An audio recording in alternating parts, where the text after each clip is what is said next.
This is my AE86 project car, but as you can tell, it is not in the best state of repair. As a matter of fact, for 7 months now, it has been sitting in this state, disassembled, and sadly not going anywhere. But before I ramble off a long list of excuses as to why this has a hood on the roof and a whole bunch of parts just sitting around, let me ask you where your project car is. More specifically, what is going on with your project car? Have you worked on it all lately? Has it been a challenge, a slugfest? Have you just been tired of working on it nonstop? Or do you just not have the knowledge necessary to fix whatever's broken on it?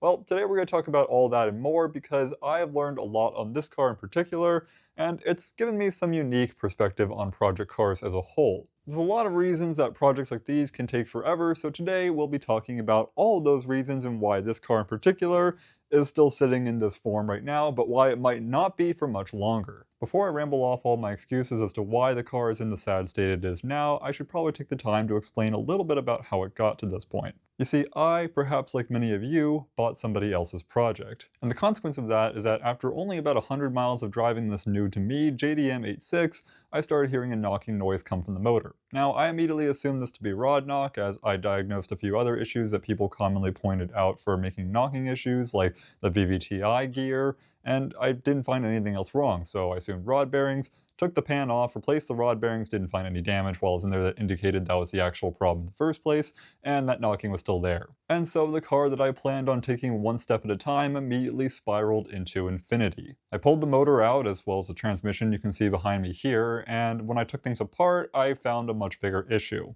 These pistons were absolutely destroyed, and I don't really know why. I have never really seen this issue on a motor before, and I don't think 4AGs are notoriously unreliable in this regard, but it happened to me, and maybe the last owner just thrashed on it too hard or skimped on oil changes. So it was at this point that I had to make some plans about what I was going to do and how I was going to do it, and make some goals for this project in general.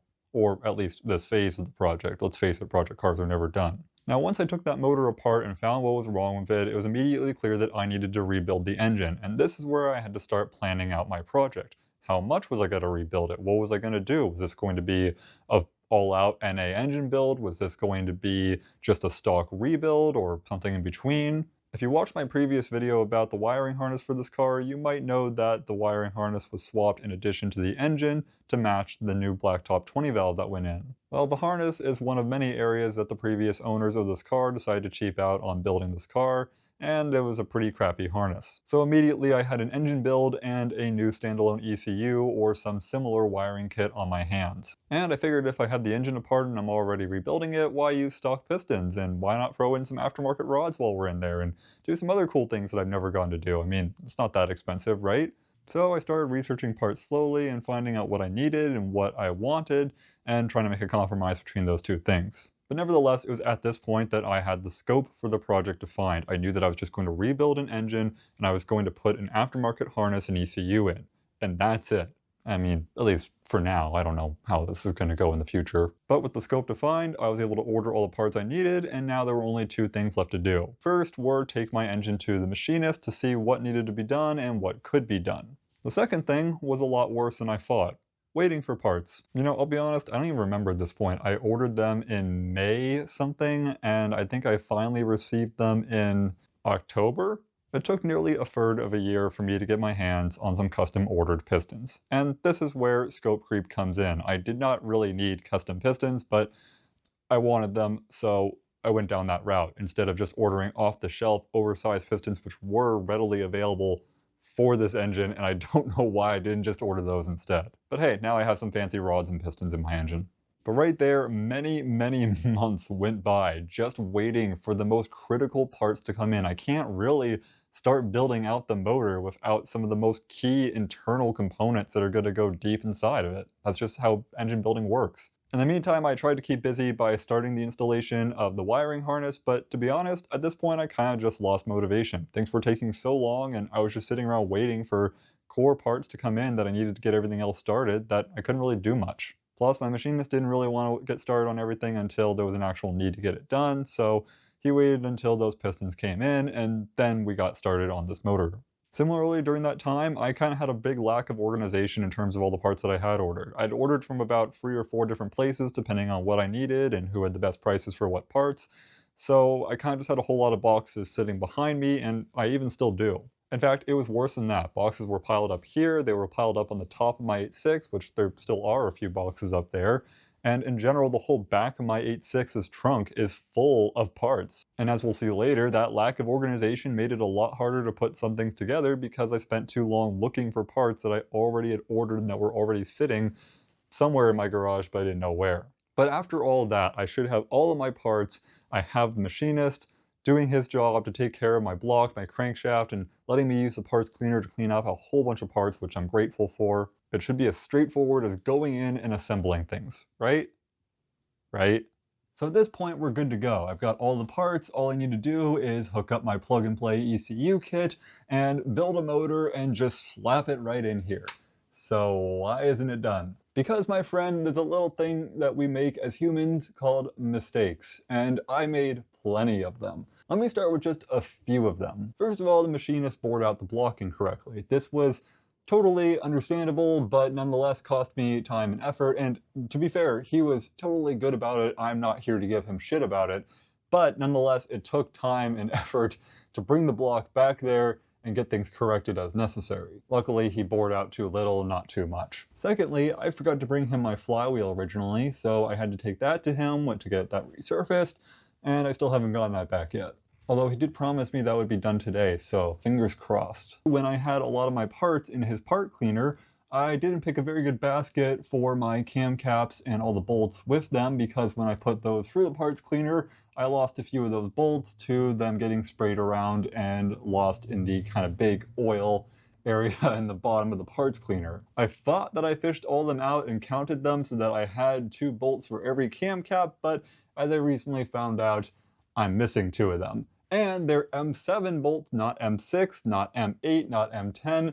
Apparently M7 is that sweet middle spot of bolt that almost none of the hardware stores carry. Luckily I managed to find something, but hopefully when I go back for the flywheel, I'll take one more look in there to see if I can fish out 2 more OEM bolts. Then once I was finally putting the whole motor together, I started realizing that there was a lot of resistance when I was turning over the crank, and I was wondering why. I mean, I was double checking everything, and as it seemed, one of the rod caps in particular was just really tight on the journal. Now, the journal had been polished, we checked everything, it was in spec, but something was just off about one of these rods. And these were aftermarket billet connecting rods that should be honed to a very perfect spec. I mean, these are weight matched and everything as they come out of the box. Now, I didn't have a dial bore gauge, so I couldn't accurately measure what was off, but it seemed like one of the rod caps was off by a significant margin in terms of the bore size. So after contacting the manufacturer, they said it could be honed out, and I took it to my machinist to get it honed out. At which point I realized that not only had I mixed up 2 of the rod caps, but all of them were backwards. Yep, I spent time and effort going to my machinist and complaining to the manufacturer, only to realize that I had everything mixed up and backwards and couldn't follow the simple numbers that were on the connecting rods. They're all labeled, they have a number on the cap and the rod that's supposed to match and be on the same side, and I put all of them on the opposite side, and 2 of them I just got mixed up entirely. And these are just the simple mistakes I made. This does not get into all the little details of every little mistake that I've made on this car. These are just the big ones that cost me time and effort. I haven't even put the motor and transmission together yet. I haven't put the engine in the car yet. There's so much left to do, and there's so many more mistakes that I'm likely to make. And that's just the part of working on project cars. You have to learn how to do this somehow. I wasn't born knowing how to work on an AE86 or any of the cars that I own. I didn't even start working on cars or driving cars at all until later in high school. But then on top of mistakes, there's even more that makes project cars hard to work on or prevents progress from getting done as quickly as I would like it to sometimes. Like this. You can't plan everything. When you're doing something for the first time, it involves a lot of learning and a bit of trial and error. That also applies to ordering parts. I've never worked on an 86, and to be honest, I've never really worked on Toyotas in general, so there's a few parts that I didn't know existed that I needed to order later. In fact, even though I knew they existed, I didn't really order any of my clutch-related parts early on because I didn't really know what I was ordering or what I was supposed to order. All this is made a little bit more complicated by the fact that I'm not working on a stock AE86, I'm working on a AE86 JDM model that's been swapped with a blacktop 20 valve by somebody who may not have necessarily known how to do that very well. Oh, and by the way, every time I give the previous owners crap about not doing something right, it's not because I think I could have done it better on the first try either. I just think that they should have gone back and fixed some of their older mistakes. There's many things that I have yet to learn on this car, but one of them is going to be this ECU. I have a base tune on here that's designed for a blacktop 20 valve, but I don't really know how to get any further than that. I'm going to be using Link software for the first time, which seems like it's okay for beginners in the grand scheme of things, although it's not intended solely for beginners. Point being, I'm going to learn to tune this car. I probably should be taking it to a tuner, to be quite frank, someone who knows what they're doing and does this already for a living, but instead I'm going to try to do it myself because I kind of want to learn how to do it. The whole point of having this aftermarket ECU that I can just plug into with a laptop is that it's relatively accessible to individual tuners such as myself. I don't have to have a whole bunch of fancy equipment to go after it. Now, except for the one fancy part that I didn't even think about when ordering this whole ECU kit. I'm assuming the kit I have is great, and I'm not here to knock it whatsoever for not including this originally or not stating anything about it, but it doesn't come with any means of hooking up an O2 sensor. I'll be honest, I didn't really think about the O2 sensor when I was ordering this, and to be honest, I really didn't know what I was doing in general with ordering an aftermarket ECU. I've already learned a lot about how these are wired up and how these work in general, but it takes a bit of wrapping my head around it to really understand how all this works, what I need, what I don't have, etc. Now, that O2 sensor isn't going to be too hard to wire in. I just need to buy a Bosch LSU 4.9 O2 sensor, and it's also going to require a CAN Lambda module from Link, which is at least 350 bucks before tax. Yeah, again, there's plenty of oversights to be made here, and you can't plan everything if you don't really know what you're getting yourself into. And that's kind of the beauty of it all. You have to learn these things as you go along, and that involves making some mistakes and having to order more parts later. I didn't order my clutch kit early on because I was mostly focused on just making sure that I got all the right parts for the motor that's going to go in the car in the first place. And sometimes parts don't always fit that well together. This is part of the cam/timing belt cover for the outside of the engine, and this is my crank pulley/hub. And you see that hole there and that hole there? Doesn't really fit. This has to go inside of that hole. It doesn't fit. It's an easy fix. I just gotta take a hole saw to this, just carve out a bit of material from the back side of this, but nonetheless, there's lots of little things like this. It's just one example of many things that can go wrong with building an engine for the first time or putting a whole car together for the first time. You don't always know what parts are correct or incorrect or what aftermarket accessories are gonna work with other aftermarket accessories. I've got this whole trigger wheel set up with an aftermarket crank sensor for my ECU, and to be honest, I still have no idea if this is really going to work or not. It's supposed to work with this hub and a few other things, but, you know, truth be told, I don't really know what I'm doing, so I can't promise that this will all work on first try. There are instructions for some of these things, like this trigger wheel, but you don't always know what the instructions are when you're ordering. Sometimes manufacturers don't give you those instructions up front, and other times you just have to kind of make sense of what it is you're ordering in the first place and what aftermarket solution you're after. Now, that's a whole lot of doom and gloom about all the things that can go wrong with your project car, all the delays and mistakes, everything that kind of holds up the process and perhaps demotivates you from getting it done in the first place. But once you do get all of it together and you finally get to work on things, you get to have some pretty cool end results. This is my motor. It's not fully done. I need to put the valve cover on, oil pan, and a few other very little things, but it's all here. I've got the whole rotating assembly. I've got the head fully assembled, timing done. External things like the water pump and cooling system are ready to go. And to be honest, I'm pretty excited to put this thing in the car. I've got a few more things to take care of. I'm not saying that this is ready to just slap in the car and that it's all good and ready to go, but I had a lot of fun putting this together. I spent almost 8 hours in one day doing the bulk of the work for this. After I had gotten the rings grinded, I had put my rods and pistons together, had a little bit of my rotating assembly together. That took time, but then once I had all that done, I was able to just go in and do this. Once you do get things lined up, you really can kind of just go hog and get to wrenching, which is part of the fun of working on a project car in the first place. Now, I would be completely lying if I told you that all this is going to work out perfectly fine on the first try. I have no clue what is going to happen, if I'm being quite honest. I still have some wiring kinks to figure out about the new kit, and also just the crap shot from what was done by the previous owner. I don't know how to make my tachometer work necessarily. I think I have some ideas for it though. I don't know really anything about ECU tuning. I have ideas and thoughts in my head, and I've seen a video or two, but I haven't really sat down and tried to tackle it with a laptop in my lap and an engine in the car ready to tune on. I have a base map, so I have a starting point, but I haven't even gotten to the point of firing up this engine or seeing if it starts yet.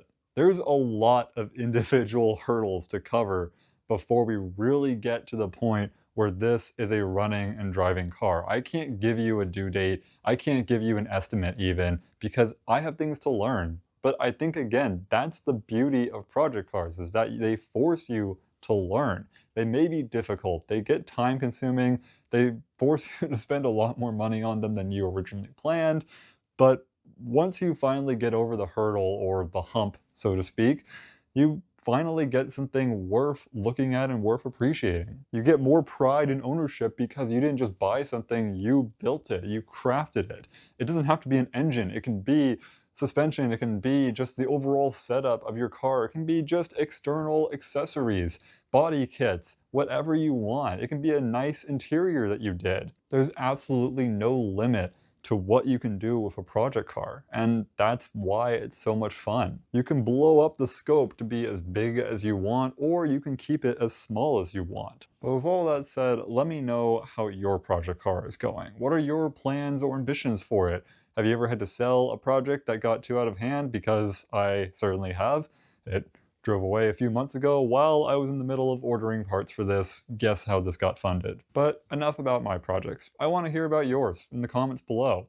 I love hearing what you guys have to say as always, and I want to hear what you have to say about your project cars. Do you have any cars that you're stuck on right now, or any part of a car that you're stuck on? Is it just cost? Is it you don't know how to do it? Is it everything? Figure it out. Take a look at things, look up some things on the internet, and if there isn't anything on the internet, start taking it apart bit by bit and find out what you have to do to get things running again. Or sell it to someone who's willing to do that work or knows more about it, and buy something else you do want to work on. I'm fairly young and I haven't owned too many cars in my time, but I did have another project car before this that basically sat around for many, many years. I mean, from the day I graduated high school practically up until a few years after I graduated college, never really drove it more than 10 miles. And that's okay. You can make mistakes, and you can find out that a project car just isn't really worth it for you. It's okay to jump ship every so often, and if you've done so, I'd love to hear it.